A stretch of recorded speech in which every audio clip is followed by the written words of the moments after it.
I am an orientation and mobility specialist. I'm a lawyer. I'm a firefighter. I'm an advocate. I'm a sister. I am a mother. I'm a friend. I am me. I have bipolar disorder. Depression. On borderline personality. I'm not embarrassed. 1 out of 5 people lives with a mental health condition. We're all people, and if we talk about it, there's hope.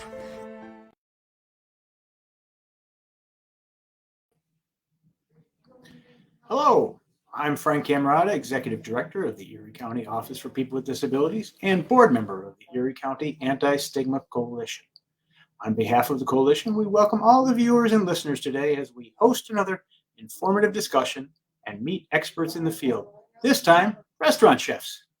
Today we are focusing on the state of stigma and how it affects restaurant workers as more staff people experience depression and isolation. We want to share with our audience that help is available. There are numerous movies, television shows, and series dedicated to a favorite activity for many people, including myself, and that is preparing and cooking food. America became excited when the Food Network appeared and created household names of many chefs and cooks who had toiled in restaurants around the country as a career. What we were witnessing seemed so exciting. We know that the views provided to us are not always the actual truth inside the kitchen. As I was exploring the topic of mental health in the restaurant industry, I realized that there is an infinite amount of material being discussed. We know that restaurants can be pressure cookers. Yes, pun is intended. In 2015, SAMHSA, or the Substance Abuse and Mental Health Services Administration, reported that the restaurant industry is most at risk for substance use, with 17% of its workers diagnosed with substance use disorders. The survey continued by stating, of the 600 people surveyed, 84% said they experience anxiety, 77% suffer from depression, and 63% resort to disordered eating, which is not eating for 10 hours and then binging. In 2015, celebrity chef Homaro Cantu, known for molecular gastronomy, ended his life by suicide. In 2018, Anthony Bourdain died by suicide. Many people knew of his substance abuse, but few knew of his level of depression. Recently, a world's top chef, Benoit Voilier, age 44, also died by suicide. Today, we'll be discussing some of the more common causes contributing to mental health issues in the restaurant industry, or risk factors involved in this industry, and potential ways to assist those who continue to work so hard for our diners with our terrific group of panelists. Again, before I introduce our panelists, just a couple of housekeeping notes. Our program is 1 hour. During this time, if you have a question or a comment, please type it into the chat box and we will respond accordingly. Your questions and input often lead to very informative dialogue, so please don't be shy. There's no such thing as a silly question, as we are all here to learn today. Now it gives me great pleasure to introduce our panelists. First up, Evetta Applewhite, who is chef at the Oakk Room, located at 1435 Main Street in Buffalo, New York, which was formerly Birchfield's. Welcome, Evetta. Thank you.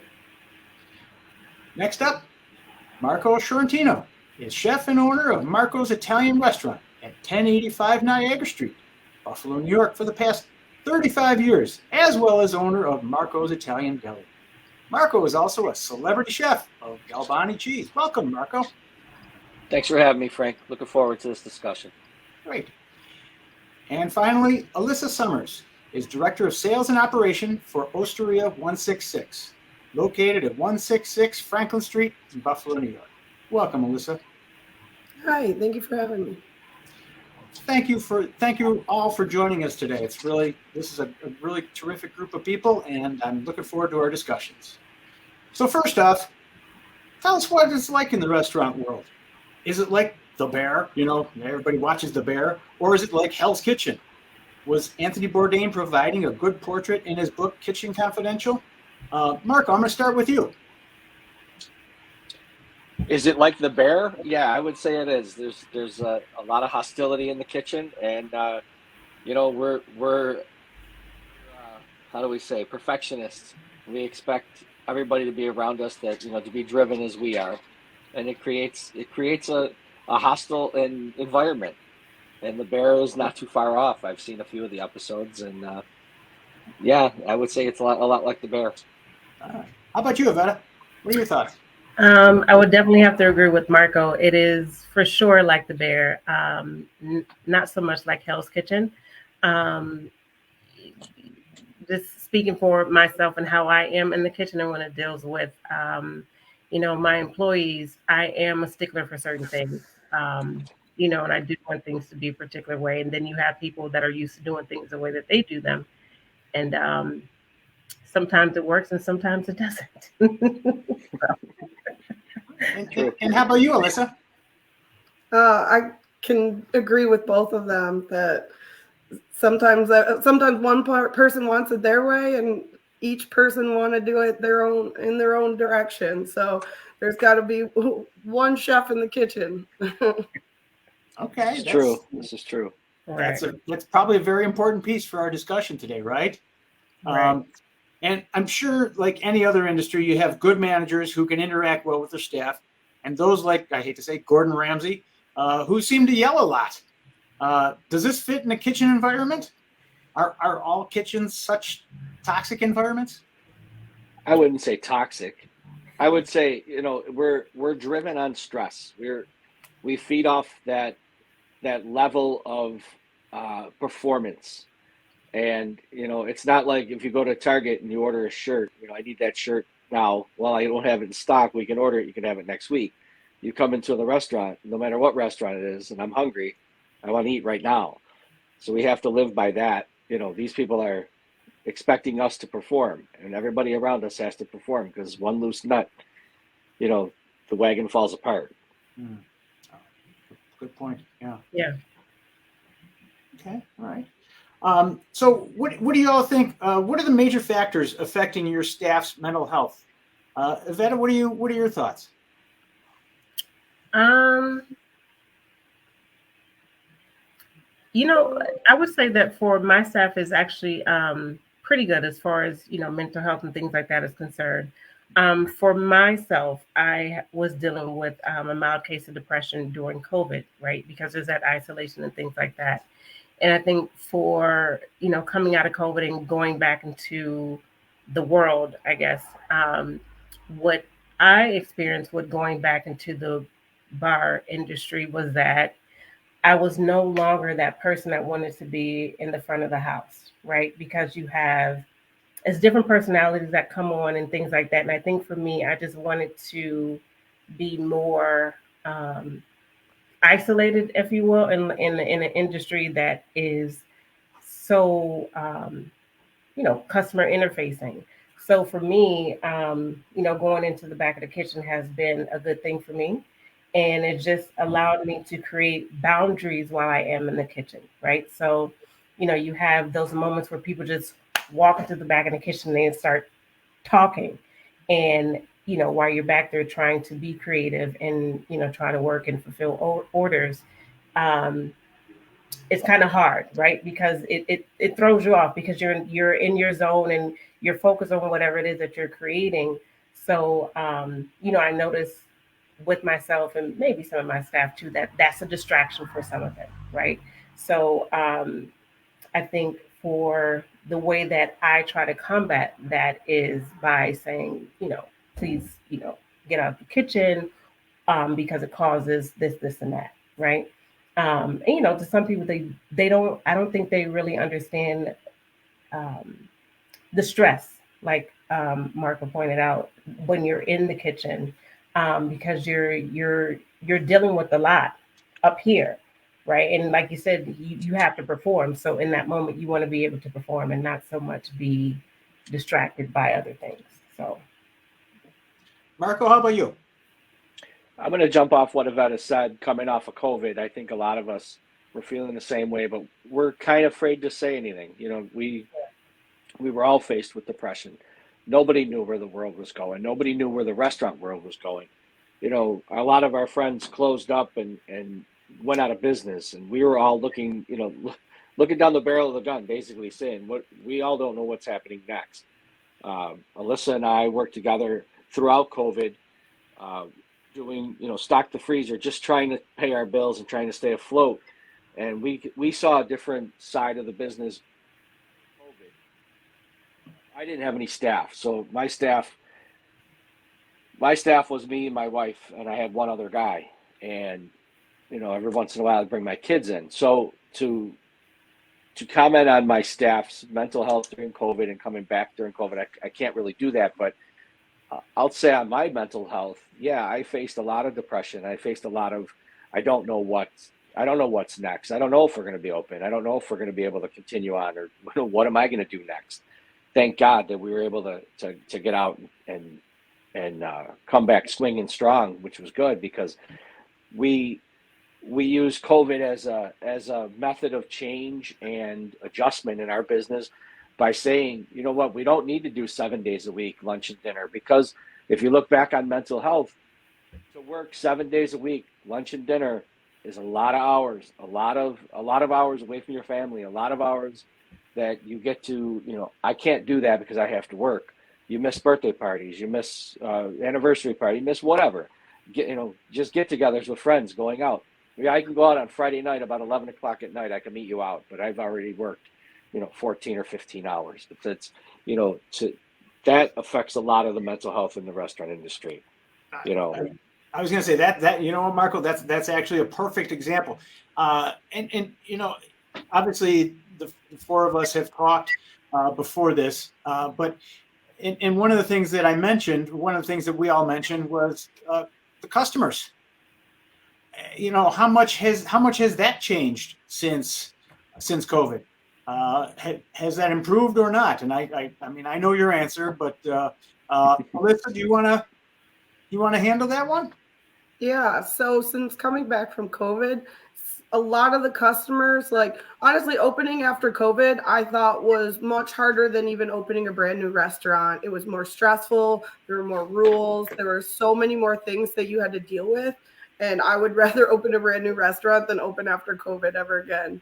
But a lot of the guests that did end up coming in were so grateful that we were there and so kind for the most part.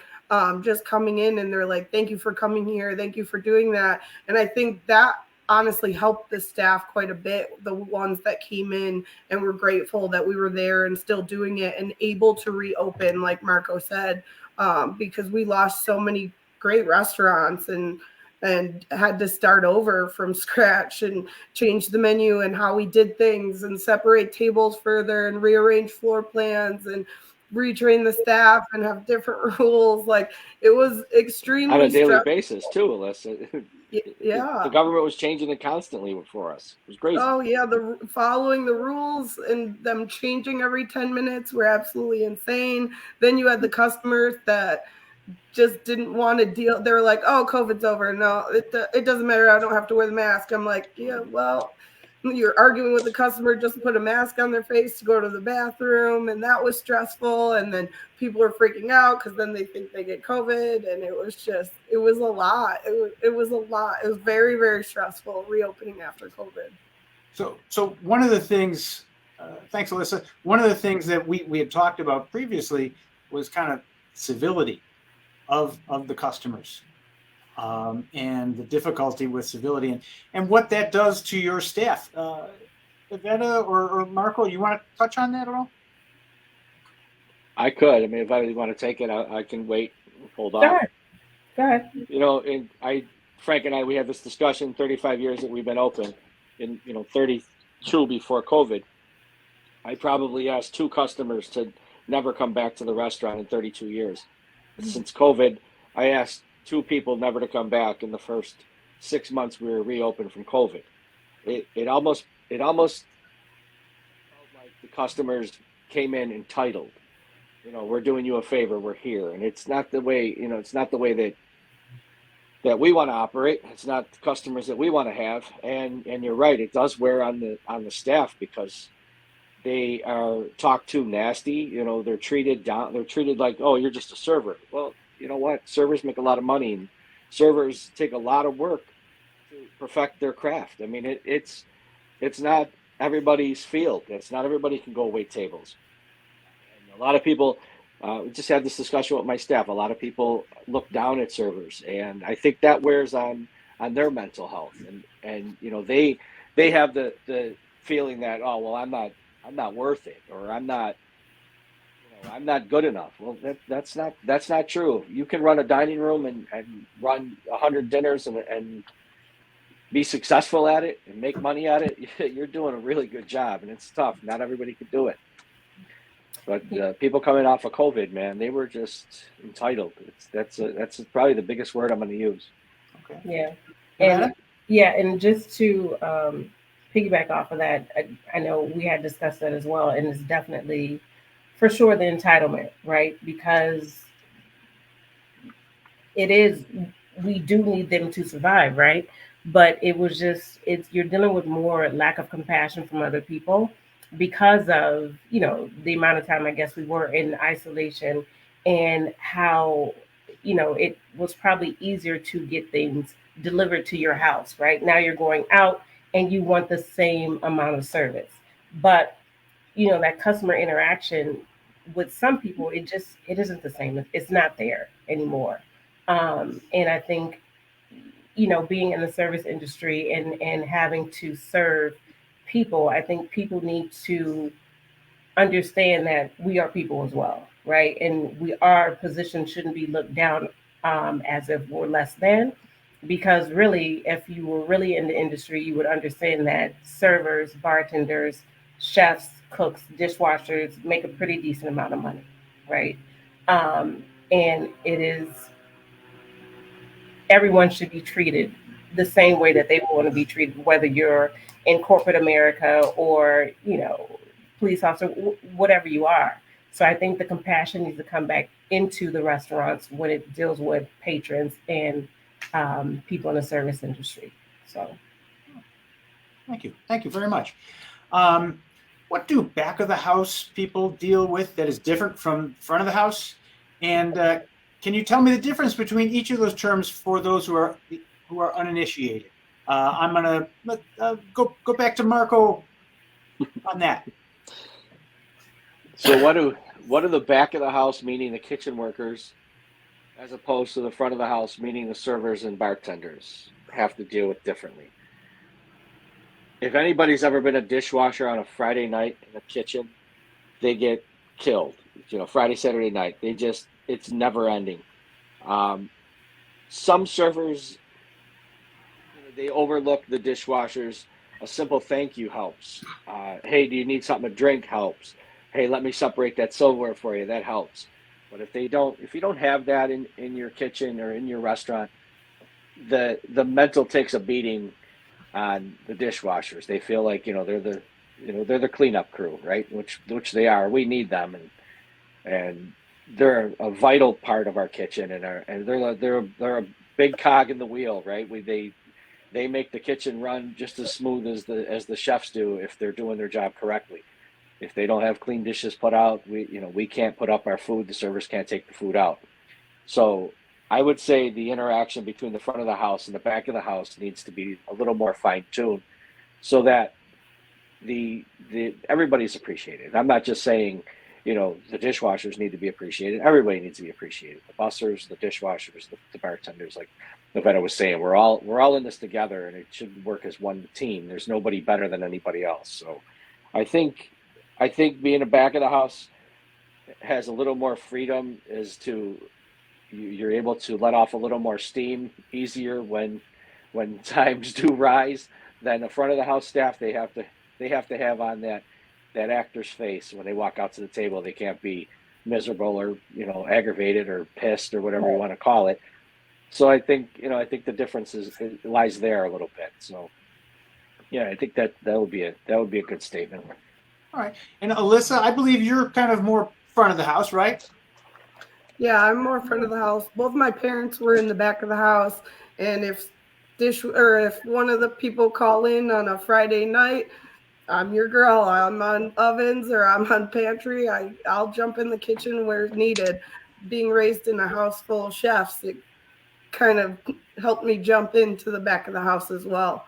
Front of the house people definitely have it different than the back of the house. Both of them are very hard. Like Marco said, you kind of got to put on a show. I was telling someone the other day, it's like a ballet. If everyone's going in different directions, you don't know what's going on, and it's not something that you want to watch. But once you see everyone flowing together, the kitchen putting the food out when the server's walking by and bringing it all, it's all a ballet. But it's stressful because you got to work with everyone. You got to work with the dishwasher. You got to work with the chefs. You got to work with the bussers. All of that. If they don't work well together, then it doesn't go as easy as it should. Then it takes a toll on everyone. Like you said, I've been in the dish pit before. You've had a dishwasher walk out. I'm jumping in, throwing on an apron, and scrubbing some pots and pans. My chef does it most nights too, just to help them get by, to help the dishwashers feel better about it, not that they're just left in the dust.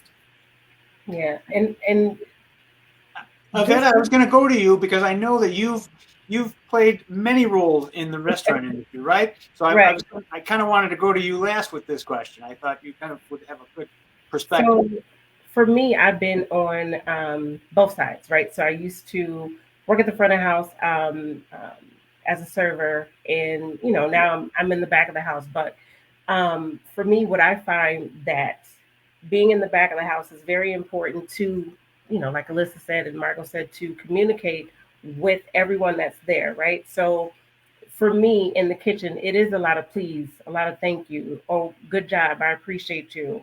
And my dishwasher has said to me, like, boss, you don't have to say that. But for me, I have to say that because I do appreciate you. I do need you. And you are doing a good job, because it gets crazy back there sometimes. You have tickets going, you have, servers coming into the back and they're looking for orders, and you have dishes coming at you at the same time. So for me, it's all in how you communicate to people. And I'm not saying that I've been perfect and I haven't lost my cool, because I have, right? But we have to be able to, once we explode, right? We have to be able to go back to that person and say, listen, I apologize. I didn't mean this, didn't mean that. And, just own it and move on from there. Because if you leave it like that, then people, will feel like you don't care. And why would they want to work harder for you if this is how you're going to treat them? So it's important. It's interesting. You each you answered the question that I gave you, but you also went back to that first question that I talked about good management skills, or not necessarily good management skills, but management skills in general, right? Yeah. So we got a question in here. How does the stress of ownership differ from being a worker at the restaurant? Marco, since you are an owner, I'm going to throw that to you. I say it a lot. All I did was cook. But there's days that I have to buy the stock. I do the shopping. I do the banking. I do the payroll. I unplug the sinks. I unplug the toilets. I take the garbage out. I mop the floor. Then it's answering alarm calls at 3:00 in the morning because you got broken into, or you got to go board up a window in the middle of a snowstorm because somebody broke a window when they're driving by. A line cook or a dishwasher or a server, they don't really have to deal with that. But as an owner, that's your livelihood. It's your business. And we have a lot of extras on our plate. So, it comes down to, we need a new menu. We need to hire somebody. Somebody didn't show up. What do you do? If you can't cover it, you do it. It's your job, So, an owner isn't for the faint at heart. It's a lot of work. And when people go, I'm going to open a restaurant because it looks like fun, I go, God bless. Because it's not. It can be. We have a lot of good times. Don't get me wrong. Don't let me, paint a bad picture. But, it's a lot of work. You got to be a hard worker. The work ethic of today is changed from 35 years ago. Okay. For sure. Yeah. You definitely got to work. It is a lot of work. So, and, like you said before, it can be 12 to 14-hour days some days. And even working with limited hours or limited days that you're open, you're still probably there 6 or 7 days out of the week, right? Because you have to do your inventory. You definitely have to do your shopping. If something breaks down, you have to meet the maintenance guy there to make sure that things are back to normal and functioning. So the difference between a restaurant owner and a worker is, worker is going to work, right? The worker is going to come in to work with something that has already been fixed. The issue has already been addressed. So really all they're doing is coming in and running the shift. Whereas the owner is probably running a shift too if somebody called off, right? And also still handling with other issues that may arise while they're open. So it's like Marco said, is definitely not for the faint of heart. And you have to work. It's not something you do part-time. Like, it is blood, sweat, and tears, because this is your baby and you want to see it grow. So 100%. it's not easy. So working in the restaurant industry is not for the faint of heart, and it's not as romantic as sometimes we see on these TV channels and all this other fun stuff, right? And it unfortunately sometimes it may turn into a mental illness for some of your employees.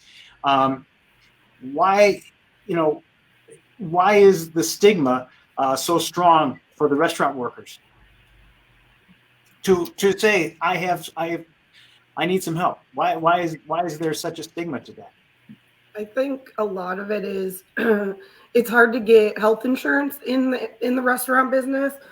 So that's the start of it. I know our restaurant uses Healthier Me, or Healthier You, I'm sorry. And we give our staff the opportunity to have like a teledoc, an online person to talk to if you're feeling sick, or if you feel like you need to talk to someone or anything like that. It's hard to ask for help. Just as people in the restaurant business, we feel like we have to do it ourselves. If it's got to get done right, we're going to just do it ourselves. If we ask for help, then it's a weakness for us. And I've learned that the hard way. I use the Healthier You. I use therapy, and it has helped me be a better person, a better manager, a better friend to everyone. Like, it is helped me tremendously to ask for help and go to therapy. And I promote that on my personal social media. I tell my staff that all the time. It is not a weakness to ask for help. It helps you grow, and it helps you to be a stronger person.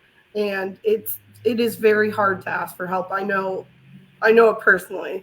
I do reach out now. I ask Marco for help often. He is a very helpful person. And like we were talking about before we went live, that we're not alone. That once you start talking about the problems and the hardships that you're going through, so you talk to someone else that's even in the industry or a professional, and you realize they're going through a lot of the same things that you are, and it helps you feel not alone anymore about it. Yeah. How about you, Evetta? You wanna? I think while working in the back of the kitchen and speaking to some of the employees, I think once they're able to identify, right, with you, they're more vulnerable to tell you what they have going on. And it is that moment to where they look at you and say, okay, we have similar issues. So what I do with some of my employees when I, have those intimate conversations with them, I just let them know what I went through, right? And what I do now to avoid, going back into the slips of depression and not wanting to come out and being more closed off, is that I create boundaries, right? So, people know that I'm in the kitchen, I'm cooking, I'm doing this, I'm doing that. At 4:00, I turn my phone off, right? So you can't call me with whatever that you're calling me for, unless it's an absolute emergency. And I accept calls from those people who are in my emergency contacts, right?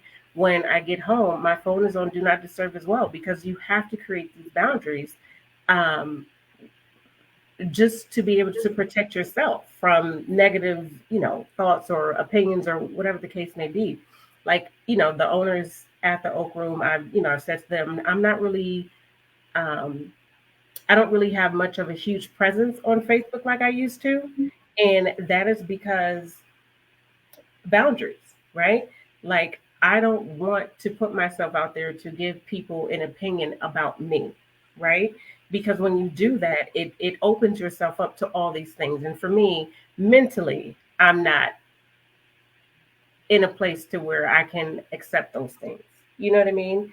And for me, being a cook or a chef in the back of the kitchen, all I want to do is cook, right? I don't want to do this. I don't want to see this. I don't want to do this. So I have to shut certain things off.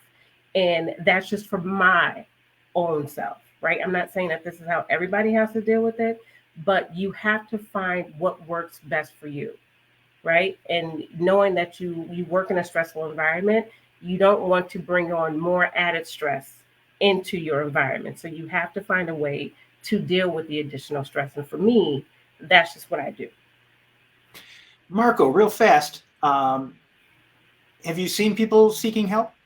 Have you sent people to seek help? Have you seen people to go out for help with their mental health?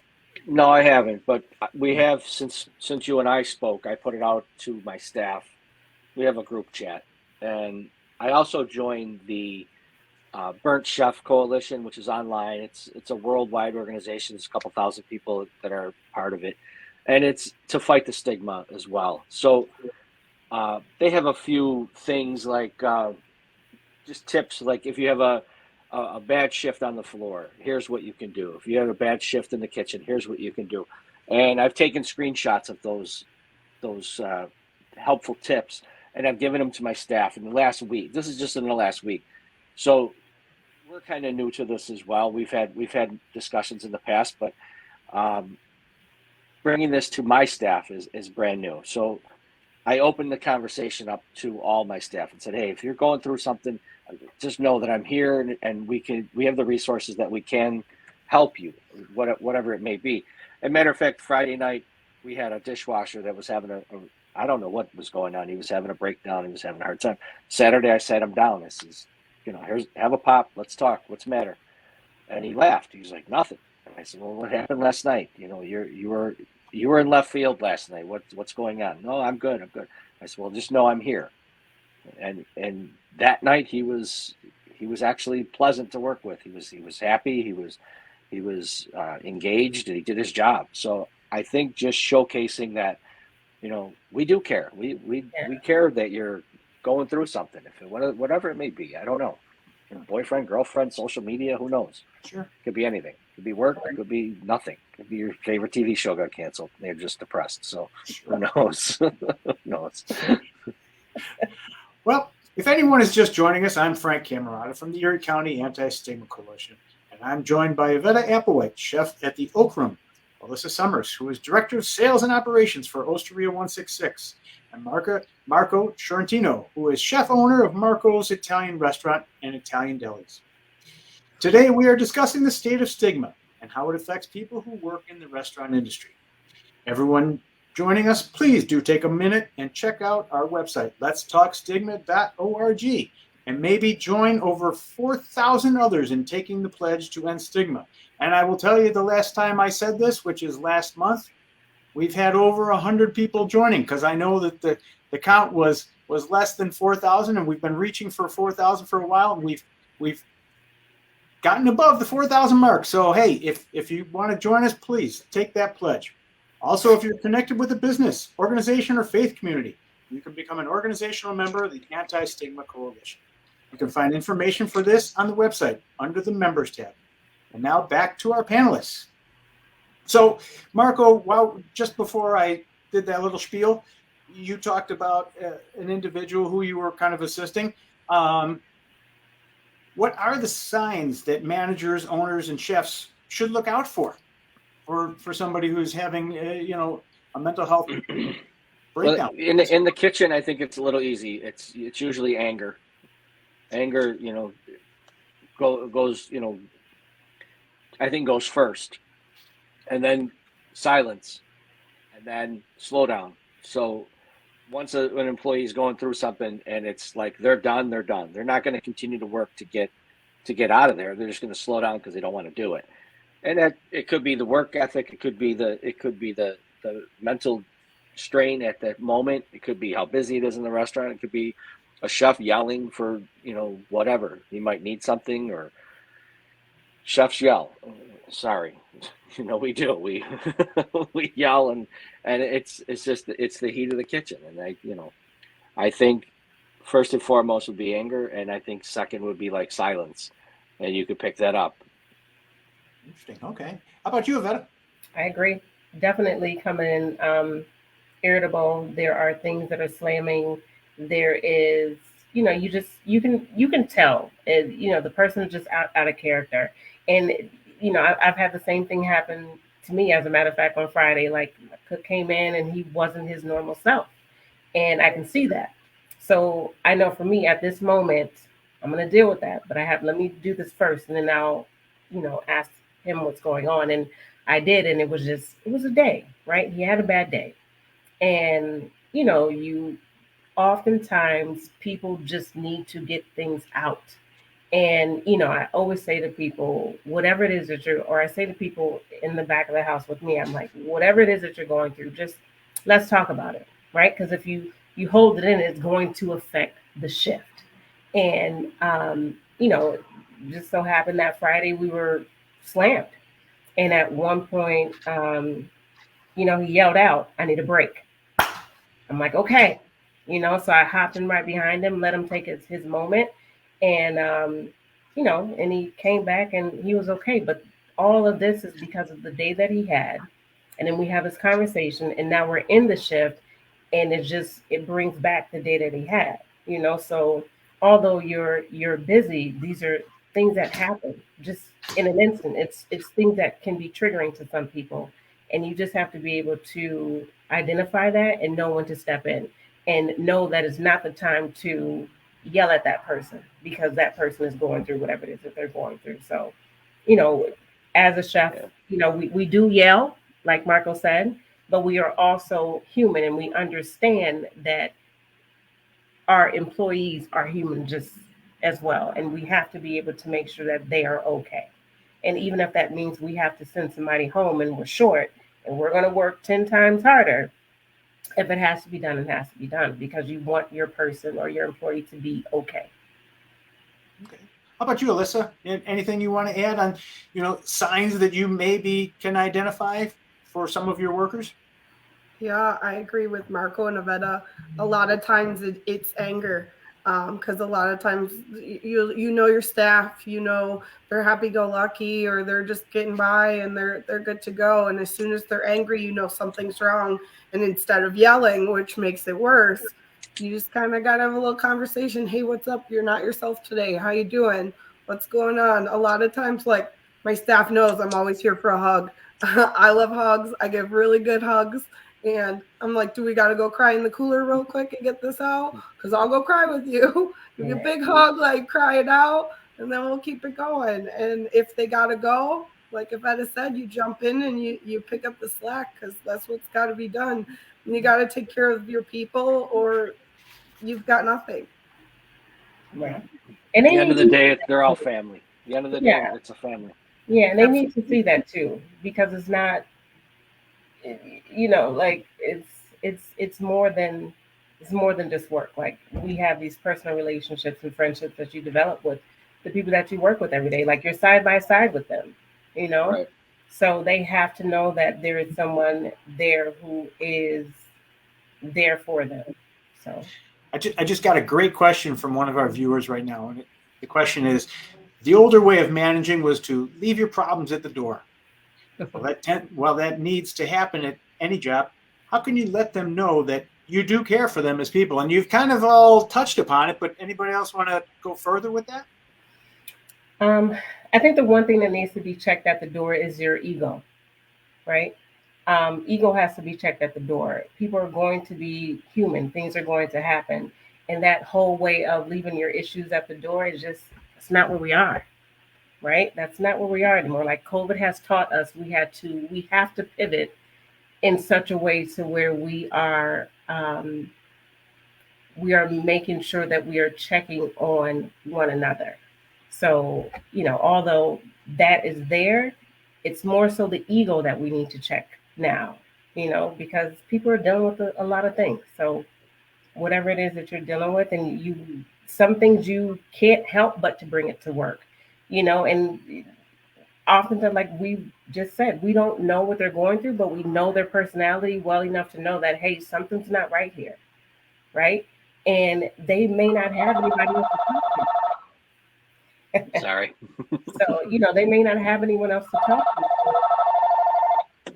So, the conversation may have to happen at work, and that's okay. Yeah, like we said, we all work long hours together. We're working at least 40 hours a week. There was a lot more before COVID, but you're next to that person every day. You're talking about life and what's going on, and sometimes bad things happen, and you just got to hold up the person next to you and either make it through the trenches or let them take a time out. Yeah. Okay. Good. Are your staff talking about mental health issues at all? Have you noticed that? Or is it still kind of, the way it was? We're just going to deal with it as it comes. I will say that if you're open about what you're dealing with, they will talk about it. And I can say that my staff has been open about what they've been dealing with. And, even gone as far as say, I don't know why it is a problem to not show this, right? Like, I think oftentimes people are just afraid to be vulnerable or be labeled something that, they don't want to be labeled. But at the end of the day, we all have issues, right?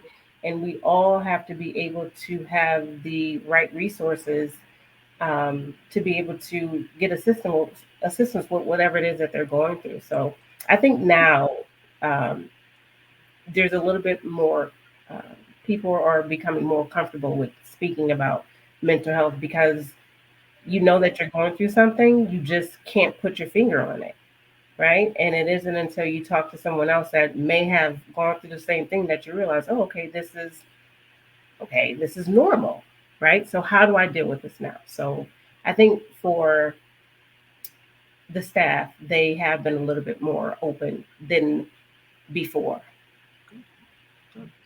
Marco, Alyssa, either of you want to say anything, comment? Well, I don't think they've ever really come to me with, mental issues. We'll talk about what's going on in their world. But like I said last week, that's helpful to send them. Yeah, exactly. But last week, starting to send out those little messages to my staff, in our crew app or crew text or whatever. I think it opened the door a little bit to some of the people. One guy was questioning me. Why? What do you think is wrong? What's the matter? I'm like, listen, nothing's wrong. But if you're going through something, I want you to know that we're here. It's right. Like, I want to help you. If that's what you need, if you need help, we're here. So I think it's given them a little bit of, I think they like us, or hey, I think they're, on our side. They want to help us, get through whatever I'm going through. And that's the truth. I mean, in the grand scheme of things, we don't want nobody to suffer. I mean, it's just, if we don't know, we can't fix. Good point. Yeah. Alyssa? Yeah, I think it starts with like the owners and the management. I know our owner, Nick Patillo, and I talk to our staff and we tell them, like, we do counseling, we go to therapy ourselves personally to help us grow, and us telling them that does make them feel more comfortable to reach out if they want to sign up for the HealthiestYou and get help on stuff. I know I've had staff, like I've posted, like I said, on social media about it because it's helped me so much. And I've had people reach out separately and ask me how they get help and how they can work on themselves as well. And staff members that do go to therapy thanked me for talking to other people about it because they felt ashamed that they were doing it for themselves. And they felt like someone would make fun of them if they brought it up. So that I've had people actually thank me for trying to get rid of the stigma and tell people about it and be proud of it. Yeah. All right.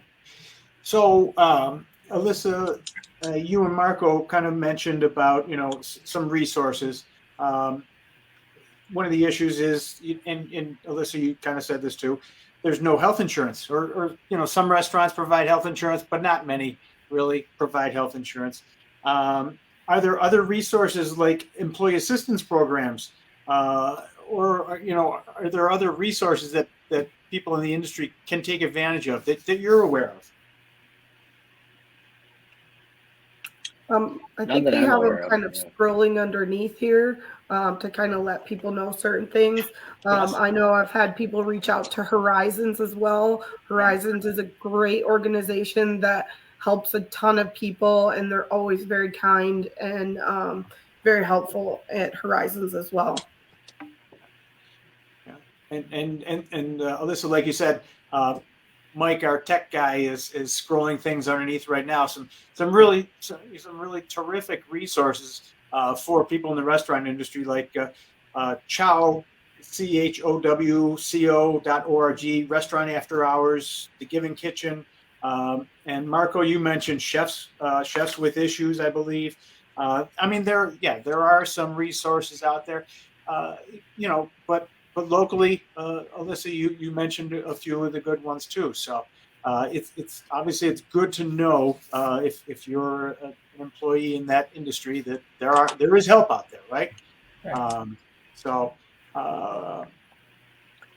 The nice thing about Western New York, though, Frank, I mean, if there's something that comes up and I don't know, I can reach out to a number of restaurant owners or a number of, Alyssa, Evetta. I can reach out to them and say, hey, I got an employee that's going through something, and we're, like I said before, we're all in this together, and if we all work as a team, we can really take this further with all of our mental, whether it be an owner or a dishwasher, it doesn't matter. It's we all work together. I think this is a good opportunity now. Like I think we've opened the door a little bit. We got our foot there, and I think it's going to continue. Hopefully it continues. Hopefully we all take it further.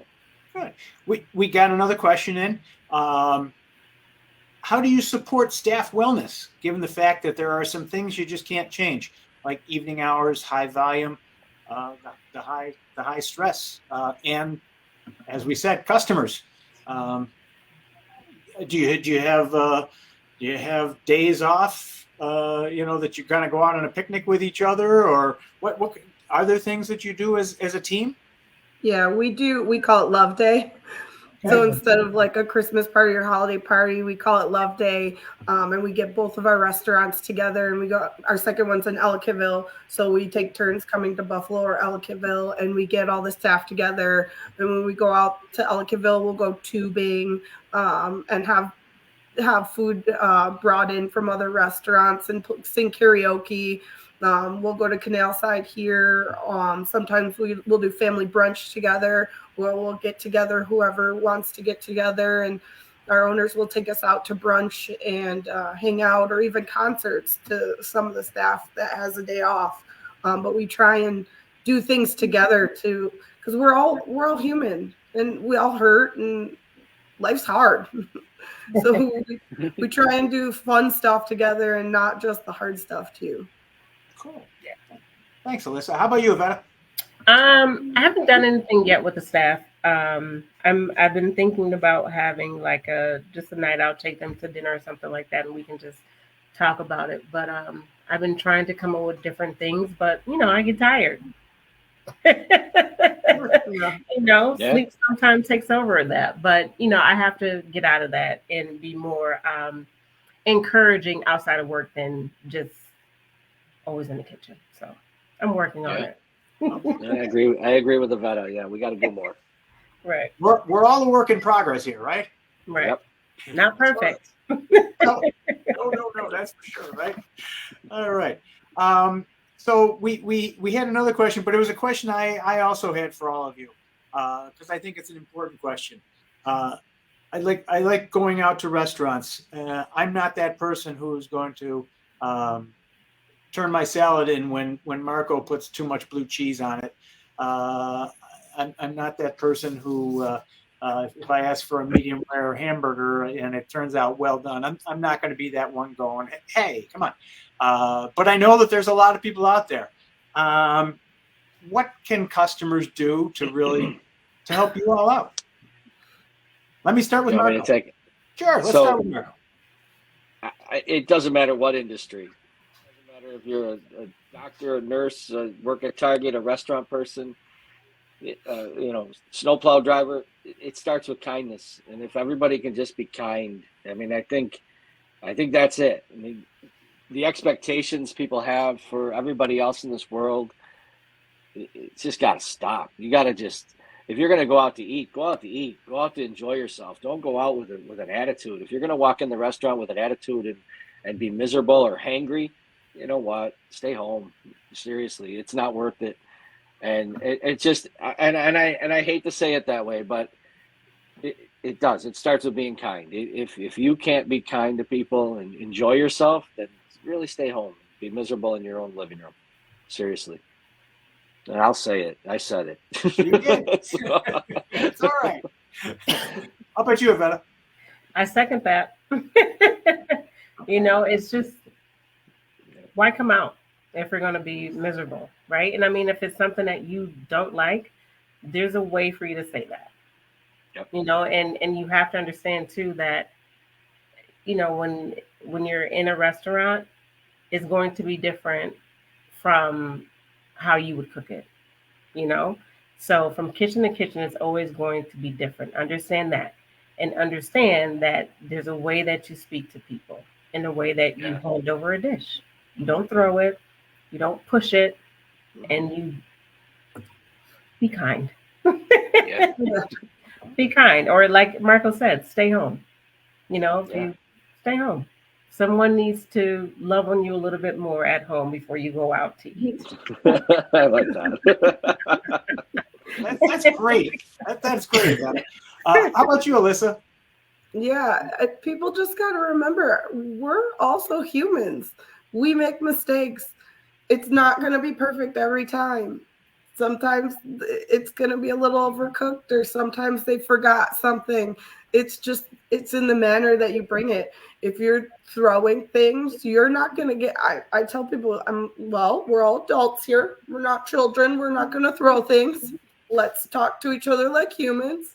I've actually had that conversation with a customer before where I had to tell them we don't throw things. We're all adults. And we're not going to talk to my staff that way. We're going to talk like grown-ups, and that's how we get things resolved. So you just got to remember that people make mistakes, and it will get fixed if you're nice about it. Right. It's not the end of the world. Yeah. Right. Exactly. And we have probably 75 more orders of that. So we can make it again. I tell people all the time, we're not curing cancer. We're not saving lives. We're just giving you a good meal, an experience. Then sometimes we make mistakes, and we will make it better. Right. Yeah. Sometimes you are as important as those people who are curing cancer. Remember that. that menu or that meal makes a difference for some people, and it means a lot. I know when I go out, I appreciate everything that you all do, because it's not easy. Got another question here. Is there an organized group of restaurant owners where ideas get shared? I don't know. I haven't seen one. Not to say that there isn't one. I don't know. There's the restaurant association that some restaurants are a part of. You can sign up and be a part of it. And then they have meetings and newsletters that they send out and stuff like that. I know it was super helpful during COVID. We would be in those chats and meetings quite a bit during COVID to try and keep up with regulations and what's going on and changes and reopening and stuff like that. But that's the only one I could think of is the Restaurant Association. There's a state chapter, there's a local chapter. They're kind of all over. And kind of as a follow-up, Alyssa, anybody ever talk about mental health and stigma at any of those meetings? Do you know? So our owner is on the board, and he associates with that quite a bit, and he tries to bring that up as well. I don't think they talk about it a lot, but they do bring it up at times, and it's in some of the newsletters, little tips and things that you could do. Okay. Good. So as we wrap up our discussion today, I want to offer each of you an opportunity to provide a few brief closing remarks on our topic. And I'll start with you, Evetta. What I would say is just how we started this whole conversation is remembering to be kind to people. Understand that we all have something that we're dealing with, and we just need to be able to support one another. Okay. All right. Thank you. And Alyssa, how about you? I just want to say that asking for help is not weakness. It is something that will help you grow, and it will change you, and it'll give you something to learn and be a better person, and it may help the person that you're asking for help too. Okay. All right. And Marco, got the last word here, buddy. The last word. Well, I'm going to jump off what the ladies just said, and being kind and asking for help. We're all human. I mean, everything that we've discussed in this hour-long conversation, I think we need to just take it and live with it on a daily basis. We got to be kind, work as a team. We're all in this together, and just, reach out. If you need help, reach out to us. It's just, we don't know if no one says anything, we can't fix it. And as a community like Western New York, everybody's willing to help each other. And if I don't know, I'm going to find out for you. Period. That's just the way it's going to work. And I think we can all grow from this, and I think we can all get better from this. And I hope to have another conversation down the road and see where we're at, because I think this is something that we can all. This is building blocks, right? We're gonna build something, a great foundation we started today, and we're gonna move upward. That's all we can do. Good. Well, thanks to each of you. It was really terrific. As a reminder to our audience, we need you to take the pledge to end stigma by going to our website, letstalkstigma.org. If your organization would like to join us in our cause, there's information on the website as well. Just click on the Members tab to find out how. Together, we can reduce stigma and create an environment of support where help seeking and help giving are the norm. Once again, I'd like to thank our panelists, Evetta Applewhite, Alyssa Summers, and Marco Sciortino. I'd also like to thank everyone behind the scenes, Mike Telesco from Telesco Creative Group for his vision and technical support, Carol Doggett, and Karen Karaszewski from KKPR Buffalo for their support as well. So on behalf of the Erie County Anti-Stigma Coalition, until next time, I'm Frank Cammarata. Stand up to stigma, and good luck on your wellness journey. Thank you, everyone. Thank you. Thank you, guys. Thank you.